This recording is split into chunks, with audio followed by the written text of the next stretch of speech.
अस्सलाम वालेकुम। उम्मीद है सब दोस्त सब खैरियत से होंगे। देखिए जी, आज का जो हमारा टॉपिक है वो ये है कि क्लास नाइन्थ है, नाइन्थ में चैप्टर 1 है, एक्सरसाइज 1.6 है और क्वेश्चन नंबर 1 का चौथा जुज़ है।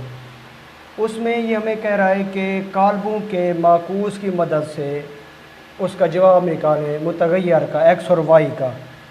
तो सबसे पहले उसने मुझे सवाल दी है, मसावात दी है, 3x - 2y is equal to -6 आ गया और 5x - 2y is equal to -10 आ गया। ये मेरे पास उसने दो मसावातें दी हैं। मसावातों को सबसे पहले मैं काल्बों की शक्ल में तब्दील करूँगा। काल्ब की शक्ल में कैसे? जो ये देख लें मुतगय्यर है मेरे पास, उनको अलहदा लिखूँगा एक्स वाई की हालत में अलहदा। जो मेरे पास रियल नंबर है उनको अलहदा लिखूँगा। कैसे? ये 3 अलहदा, -2 अलहदा, 5 अलहदा और -2 अलहदा। इधर एक कॉलम में एक्स वाई मुतगय्यर था, दूसरे कॉलम में इज़ इक्वल टू, ये दूसरे इज़ इक्वल टू जो बाद जितने रियल नंबर हैं वो अलहदा लिखेंगे। मैंने 6 - 10 अलहदा लिख दिया। यानी कि सबसे पहले मैंने क्या किया कि काल्बों की शक्ल में लिखा है इसको। अब इन्हीं 3 काल्बों को कोई नाम दे दें। जैसे इस पहले काल्ब को मैंने ए का नाम दिया, दूसरे को एक्स का नाम दिया और तीसरे को मैंने बी का नाम दिया। 3 काल्बों को नाम भी दे दिए। अब ए एक्स इज़ इक्वल टू क्या आ रहा है? बी आ रहा है। बी इज़ इक्वल दूसरी तरफ है तो A X is equal to B आ रहा है, बी लिखेंगे। अब एक्स को इसी तरफ रहने दे, ए को जब दूसरी साइड पर ले जाएंगे तो इन्वर्स बन जाएगा, ए इन्वर्स बी। अब ए इन्वर्स बी में हम लोगों ने पहले ए इन्वर्स निकाल लेना है। ए इन्वर्स या किसी चीज़ का ज़रबी माकूस कैसे मालूम करते हैं? हमें पता है कि ज़रबी माकूस में हम लोगों ने 2 चीज़ें निकालनी होती है। एक उसका डिटर्मिनेंट मालूम करना होता है और एक उसका एडजॉइंट ऑफ ए हम लोगों ने मालूम करना होता है। एडजॉइंट यानी कि मालूम करना होता है। अब डिटर्मिनेंट हमें पता है, मक्ता जिसे कहते हैं। जो ए काल्ब था ना, ए काल्ब को लिया 3 - 2 5 - 2। अब जो डिटर्मिनेंट मालूम करते हैं, जो आमने सामने वाले अरकान हैं वो आपस में ज़रब होते हैं। 3 ज़रा multiply by -2, minus into -2 multiply by 5, दरमियान में हमेशा माइनस आता है। अब -2 3 ज़ार 6 आ गया, प्लस माइनस में प्लस 10 आ गया। अब देखें माइनस का 6 था, जमा का 10 था, तो क्या बचेगा? जमा का 4 बचेगा। आगे देखें, आगे इसमें अब मुझे एडजॉइंट ऑफ ए भी ज़रूरत था तो एडजॉइंट ऑफ ए भी निकाल रहा हूँ। ये ए की वैल्यू है, अब एडजॉइंट ऑफ ए ले रहा हूँ। एडजॉइंट ऑफ ए में क्या करना है हम लोगों ने? जो पहले अरकान है, पहले इसके जो पहले रुकन है वो अपनी जगह तब्दील कर लेंगे। यानी कि -2 नीचे था, ऊपर आ गया, -2 ऊपर और 3 नीचे आ गया। अब दूसरे जो अरकान हैं आमने सामने वाले, उनको माइनस से मल्टीप्लाई कर देंगे। माइनस से मल्टीप्लाई करेंगे, जब ये माइनस का 2 था प्लस का 2 बन गया और ये प्लस का 5 था, माइनस का 5 बन गया। अब ए इन्वर्स में ए का डिटर्मिनेंट भी आ गया और एडजॉइंट ऑफ ए भी आ गया। अब ए इन्वर्स में वैल्यूज़ पुट कर दें, जो डिटर्मिनेंट की भी है या एडजॉइंट ऑफ ए की भी है, उन दोनों के वैल्यू पुट कर दें। अब ए का डिटर्मिनेंट की वैल्यू क्या थी? 4 थी। 1/4, एक वही फार्मूले वाला बटा 4 डिटर्मिनेंट की वैल्यू आ गई। एडजॉइंट ऑफ ए लिख लिया। अब इसको मल्टीप्लाई कर लेंगे, -2 1 ज़ार 2 ओवर 4 आ गया। अब देखें 2/4 आ गया, ये -5 5/4 आ गया और ये 3/4 आ गया। मल्टीप्लाई कर दिया, -1/4 को अंदर मल्टीप्लाई कर दिया सारा। मल्टीप्लाई करने के बाद इनको अगर मुख्तसर करें क्या बनता है? 2 1 ज़ार 2 2 2 ज़ार 4, -1/2 आ गया।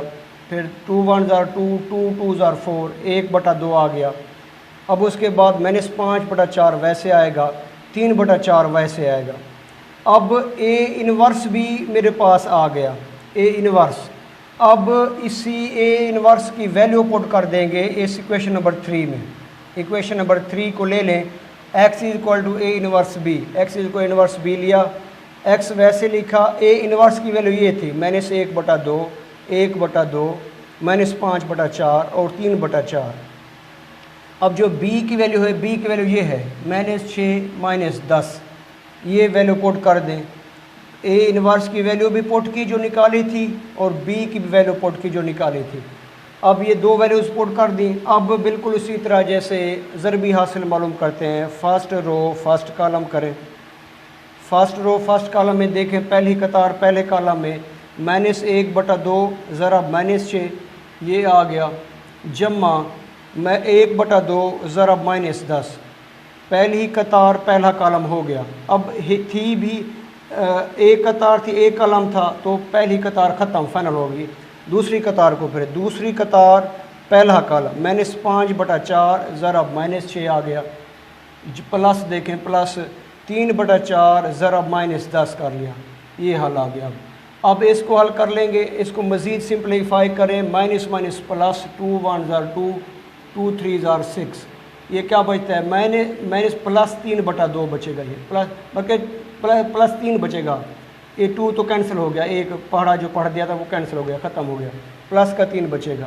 फिर आगे देखें 2 1 ज़ार 2 2 5 ज़ार 10, माइनस प्लस माइनस माइनस आ गया, 5 यहाँ 5 बचेगा, 5 1 ज़ार 5, ये 5 बचेगा।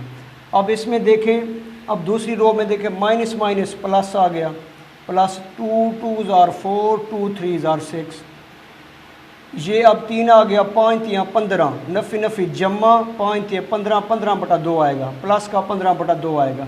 अब आगे चलें, आगे इसको सिंप्लीफाई करें, 2 1 ज़ार 2 2 5 ज़ार 10, अब इसको प्लस माइनस माइनस 5 3 ज़ार 15, ये एक जो ऊपर वाले का 2 है, 5 3 ज़ार 15/2 आएगा, -15/2, यानी कि 15/2 आएगा माइनस का। अब इसको मज़ीद सिंप्लीफाई करें, प्लस का 3 है, माइनस का 5 है, तो क्या बचेगा, माइनस का 2 बचेगा, माइनस का 2 आ गया। अब इसको मज़ीद सिंप्लीफाई करें, सिंप्लीफाई करने के बाद ये इसका एलसीएम ले, -15 + 15 0 आएगा, 0/2 आएगा ये। अब ये -2 आ गया। अब x की वैल्यू क्या थी, x की वैल्यू ये है xy, x की वैल्यू ये है xy, यहाँ xy पुट कर दें वैल्यू। अब इसको ये ले लें जो कालब था, -2 जवाब निकला है 0, -2 आ गए, ये 0 आ गए, 0 ले लिया। अब इनको जो इक्वालिटी की जो खासियत है, कालबों की मसावी खासियत है, पहले रुकन को ऊपर वाले के इक्वल कर दें, x = -2 y = 0। हम लोगों ने xy निकालना था तो xy निकाल लिया। देखिए ये जो आज का सवाल था ये हमारे पास था कालबों के माकूस की मदद से। तो कालबों के माकूस की मदद से हम लोगों ने xy निकाल ली। पहले जो अगर दूसरे आसान से लफ्ज़ों में समझाऊँ तो ये है कि सबसे पहले आप लोग ऐसे करें कि इसमें पहले उन कालबों मसावातों को कालबों की शक्ल में लिखेंगे। कालबों की शक्ल में लिखने बाद उनको कोई नाम दे देंगे। नाम लिखने के बाद सारा जो आसान सा काम है हम लोग पीछे पढ़ चुके हैं वो सारा कुछ कर देंगे, xy आ जाएगा। फिर नेक्स्ट इंशाल्लाह अगले लेक्चर में फिर दोबारा एक और सवाल भी समझाऊंगा कालबों की माकूस में से। फिर नेक्स्ट ग्रामर का रूल भी पढ़ेंगे। अगर आप लोगों को वीडियो पसंद है तो लाइक और फॉलो कीजिएगा। Thank you.